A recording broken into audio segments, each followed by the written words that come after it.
हमारी प्रिय आदरणीय लेखिका मालती जोशी जी पिछले माह हमारे बीच नहीं रहीं। आज 4 जून को उनके जन्मदिन पर उनको श्रद्धा सुमन अर्पित करते हुए हम उनको हृदय से याद कर रहे हैं। इसी क्रम में हिंदी की प्रमुख एवं वरिष्ठ लेखिका सुधा अरोड़ा जी, पाठकों के अंतर मन में पैठ बनाने वाली अनूठी कथाकार मालती जोशी जी की स्मृतियाँ हम सबके साथ साझा कर रही हैं। प्रस्तुत है सुधा अरोड़ा जी का स्मृति आख्यान। पिछले माह ही हिंदी साहित्य की बेहद लोकप्रिय हमारी अग्रज कथाकार मालती जोशी ने विदा ली।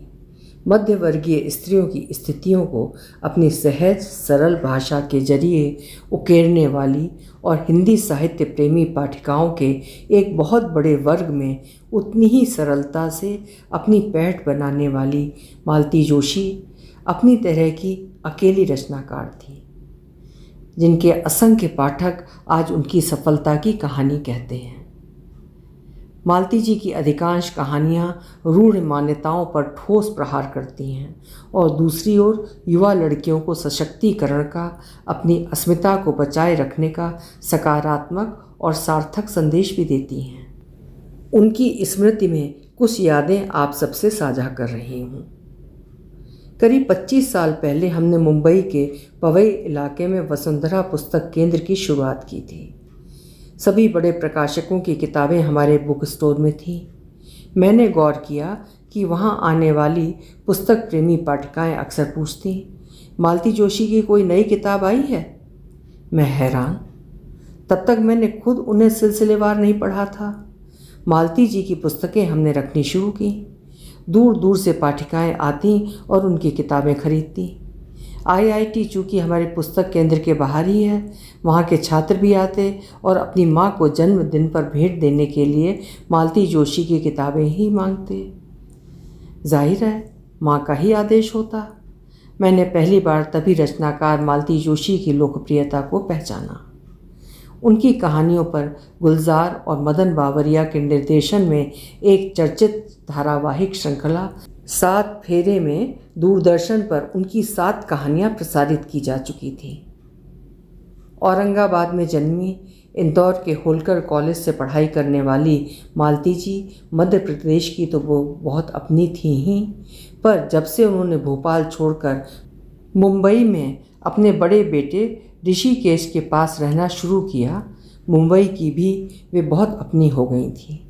बेहद सरल, सहज और स्नेहिल व्यक्तित्व था उनका। मुंबई में वे लंबे अरसे तक मेरी पड़ोसी रहीं। हम पवई के हीरा नंदानी इलाके में 5 मिनट के फासले पर रहते थे। जब से वे दिल्ली और बेंगलोर शिफ्ट हुई, मुंबई शहर हमारे लिए जंक्शन बन गया। वे दिल्ली से आती तो मुझे फ़ोन करती और मैं बेंगलोर से मुंबई लौटती तो उन्हें फ़ोन करती कि आप कहाँ हैं। अक्सर हर साल वे दिल्ली की सर्दी से बचने के लिए मुंबई आ जाया करती थीं। इस बार नहीं आ पाईं। फ़ोन पर उनकी आवाज़ पहले जैसी खनकदार नहीं थी।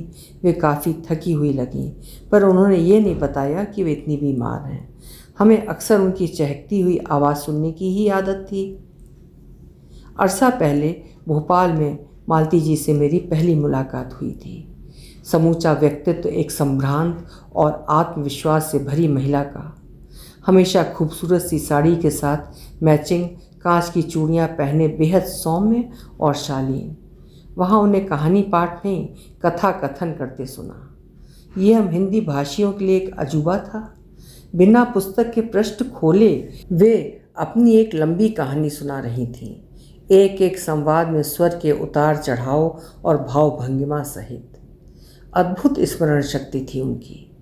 कहानी का एक एक वाक्य कॉमा, फुल स्टॉप सहित जैसे उन्हें रटा हुआ होता और इतनी स्वाभाविकता और सहजता से बहता जैसे हम एक एक क्रियाकलाप को अपने सामने घटित होते देख रहे हैं।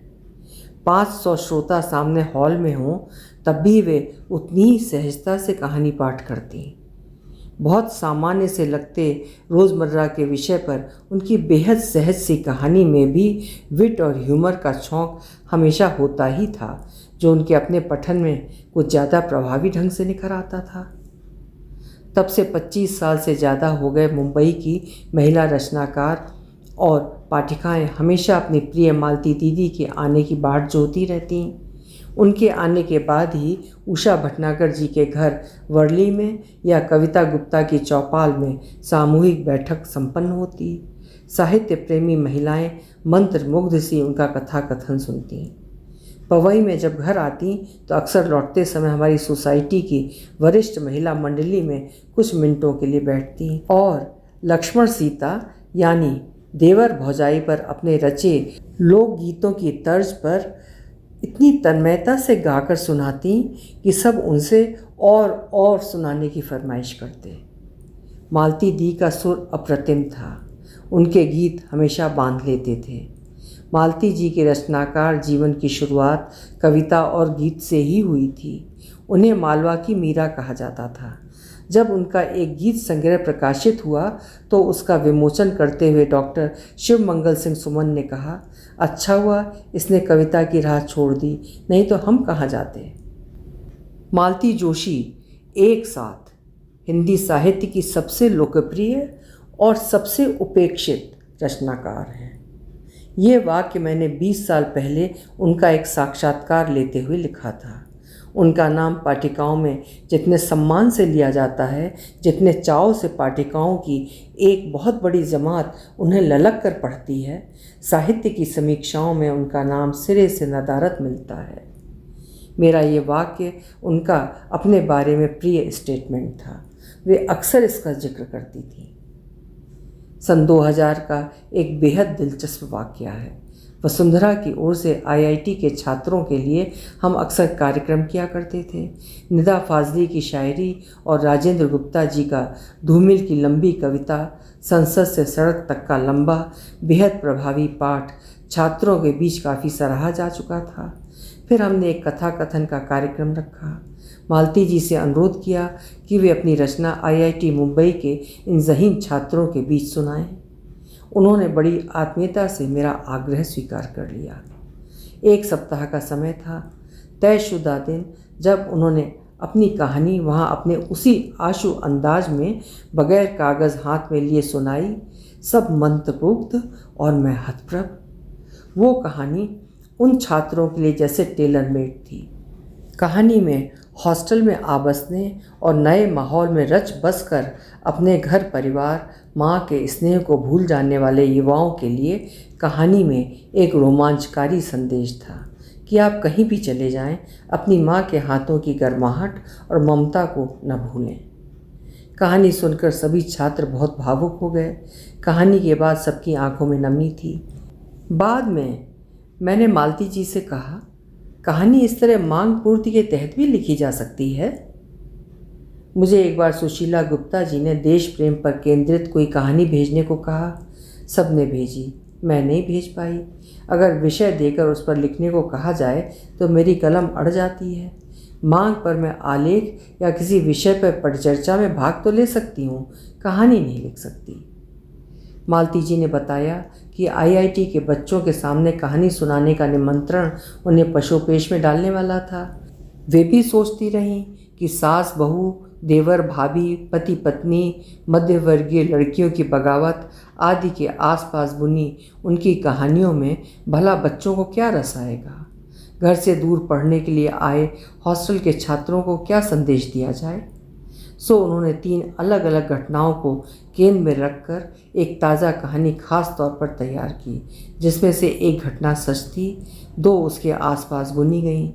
उन्होंने कहा, लेखक का मन एक गोदाम की तरह होता है, उसमें कई बातें प्रसंग ठुसे हुए रहते हैं। कहानी लिखते समय ये प्रसंग, ये बातें अपने आप संदर्भों में फिट होती चली जाती हैं। मैं IIT में पढ़ने के लिए कहानी के संदर्भ में सोच रही थी कि मुझे अपने एक जीजा जी याद आए। इंजीनियर बेटा अमेरिका में था। माँ हर आने जाने वाले के साथ सौगात भेजती थी और रोज़ झुंझला जाता था। मेरी बहन PhD है, विभागाध्यक्ष रह चुकी है, पर माँ तो है। जीजा जी ने बड़े दुखी स्वर में मुझे ये बात सुनाई थी, जो मन में घर कर गई थी। कहानी का प्रेरणा बिंदु वही प्रसंग था। बाकी मेरी कल्पना पर वो कहानी इतनी लोकप्रिय हुई कि आप अंदाज नहीं लगा सकती। यशोदा माँ शीर्षक से आउटलुक में कहानी छपी तो कितने ही पत्र मिले। आज भी जब महाविद्यालयों में सुनाती हूँ तो विद्यार्थी भावुक हो उठते हैं। मालती जी से जब मैंने पूछा था कि वे अपनी कहानियों के शीर्षक इस तरह के क्यों देती हैं, कभी सूर तुलसी मीरा के पद पर, रहमन धागा प्रेम का, तुम मेरी राखो लाज हरी, प्रभु मोरे अवगुण चित न धरो, मन न भये 10-20, कभी हिंदी फिल्मों के गानों पर, वो तेरा घर ये मेरा घर, पिया पीर न जानी, रहमन धागा प्रेम का, ये तो होना ही था। वे कुछ सेकंड सोचती रहीं, फिर बड़े ठहराव के साथ बोली, अब मैं अपनी कहानियों के शीर्षक अगर आपकी कहानियों जैसे दूं, दमन चक्र, युद्ध विराम, महानगर की मैथिली, तो मेरे पाठक तो शीर्षक देखकर ही बिदक जाएंगे। इस बात पर हम दोनों खूब हंसे। ये सच भी था, उनकी बात बिल्कुल सही थी।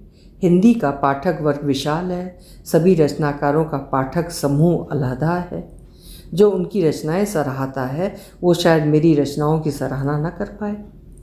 हर रचनाकार अलग किस्म के पाठकों से मुखातिब होता है। ऐसा ही एक विशालकाय पाठक समूह मालती जी का था।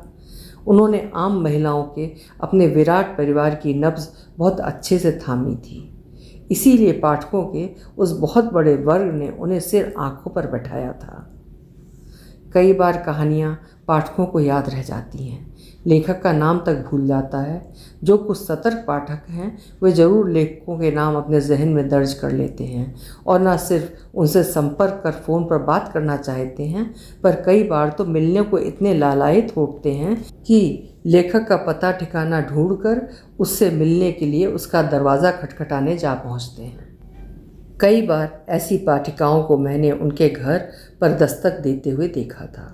घंटों फ़ोन पर बात करती, उनके दर्शन भर से उनकी पाठिकाएं निहाल हो जाती थीं।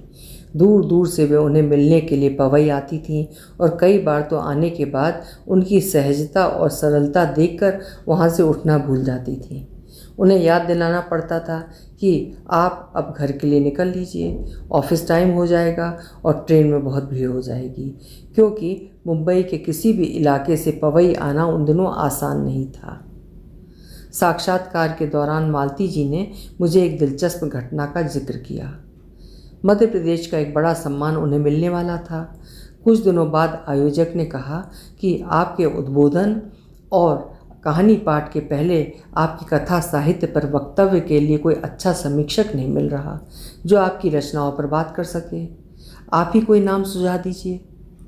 मालती जी ने आश्वस्त से कहा, कोई बात नहीं, श्रोता तो रहेंगे ना, मुझे समीक्षकों की ज़रूरत नहीं है।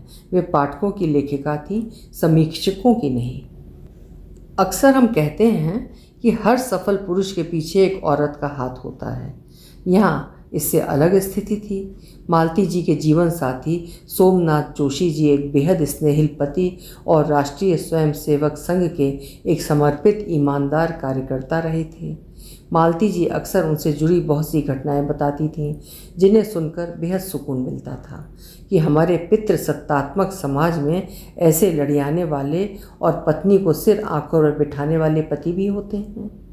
अपने लेखन के शुरुआती दिनों में जब उनकी कहानियाँ बार बार पत्रिकाओं से लौट आती थीं तो उनका मन लेखन से उदासीन हो गया। तब उनके जीवन साथी ने कहा, हम छपवाएंगे ना किताब, और वे लिखती रहीं।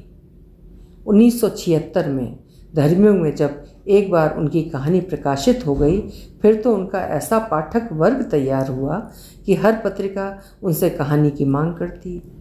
पिछले वर्ष भी उन्होंने एक ताज़ा कहानी नवनीत पत्रिका को भेजी।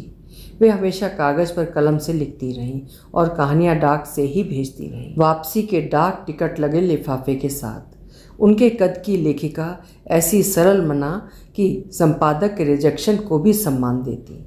स्वभाव की ऐसी सरलता आज दुर्लभ है। मुंबई में मेरे पड़ोस में रहती थी मालती जी और अक्सर हम मिलते थे। हर मुद्दे पर बात होती। उनसे मेरी वैचारिक असहमतियाँ थीं, पर हम बहुत इत्मीनान से अपने अपने पक्ष की बात करते थे। मैं कितना कुछ बोल जाती वे बड़े ध्यान से सुनती और पूरा सुनने के बाद बहुत तार्किक ढंग से अपनी आंशिक सहमति भी जताती और समय के कारण जो बदलाव आए हैं उन्हें रेखांकित भी करती। उनमें संयम और धीरज गजब का था। आज कितने ही मित्रों से वैचारिक असहमति के कारण बातचीत तक बंद हो गई है, पर मालती जी से खुलकर बात करने में मुझे कभी कोई दिक्कत नहीं हुई। मालती जी की एक और खासियत पर मैंने हमेशा गौर किया।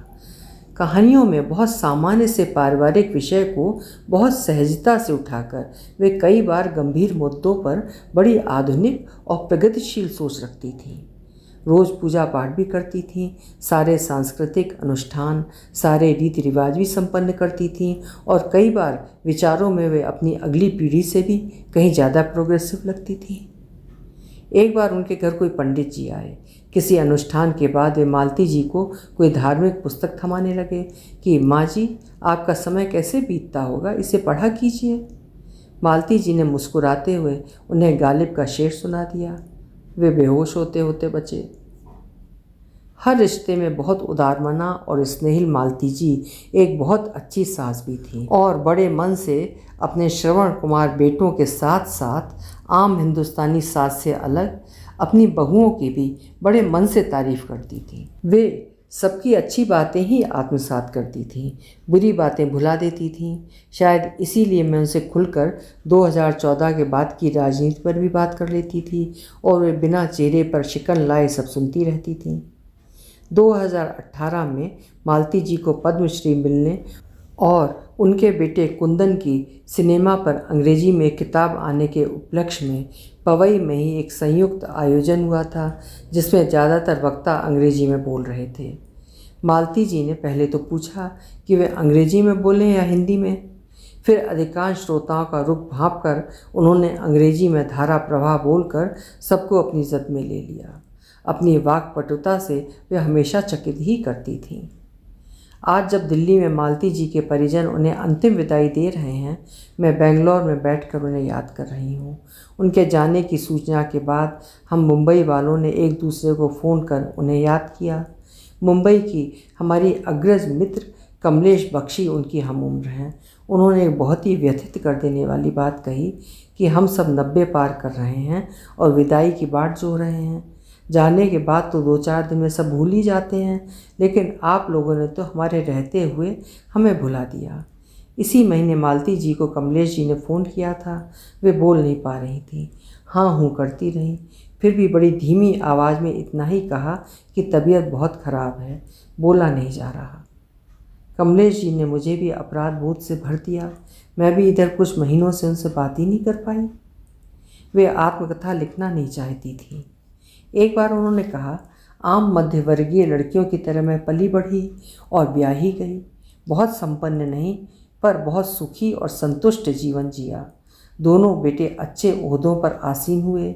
शालीन और सुंदर बहुएं घर में आईं।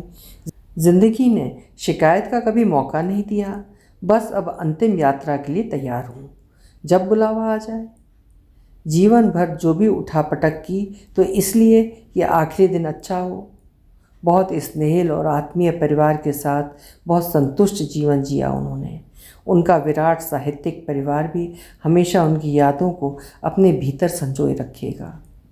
वे अपने कथा कहन और वाक्पटुता के लिए हमेशा याद की जाती रहेंगी। मालती जोशी बस एक ही थीं, एक ही रहेंगी। अपनी अग्रज कथाकार को विनम्र श्रद्धांजलि और नमन। अभी आप सुन रहे थे हिंदी की वरिष्ठ लेखिका सुधा अरोड़ा जी का मालती जोशी जी को श्रद्धांजलि देते हुए स्मृति आख्यान।